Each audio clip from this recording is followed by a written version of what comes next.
günləri biz ismin 3 halı haqqında danışacağıq. Adlı, yiyəli və təsirli hal. Uşaqlar bunu çox qarışdırırlar.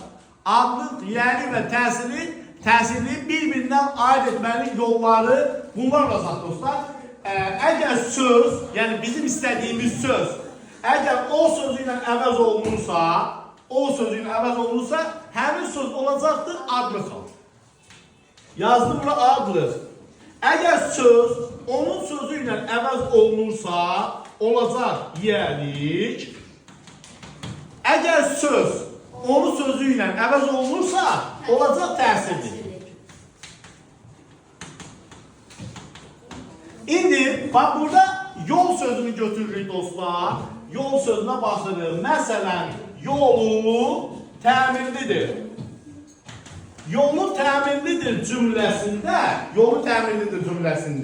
burada biz yol sözünü o sözü ilə əvəz edirik. Yolu təmirlidir, yəni, bax bura bir də, üstünlə xət çəkirik, onu o sözü ilə əvəz edirik. Yolu təmirlidir, yəni o təmirlidir. Deməli, yol sözü birinci cümlədə olduğu adlı hal. İkinci cümləyə baxırıq. İkinci cümlədə yol təmiri. Yol təmiri başa çatdı. Cümləsində əgər biz yol sözünü onun sözü ilə əvəz ediriksə, olacaqdır yiyəlidən. Yol təmiri, yəni onun təmiri. Yol təmiri olacaq nə? Onun təmiri.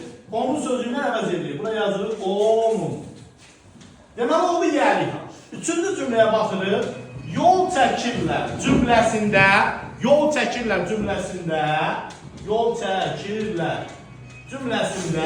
yol sözünü onun sözü əvəz edə bilir. Yol çəkirlər, yəni onu çəkirlər. Deməli, bu söz oldu nə? Təsirli hal. Buraya yazılır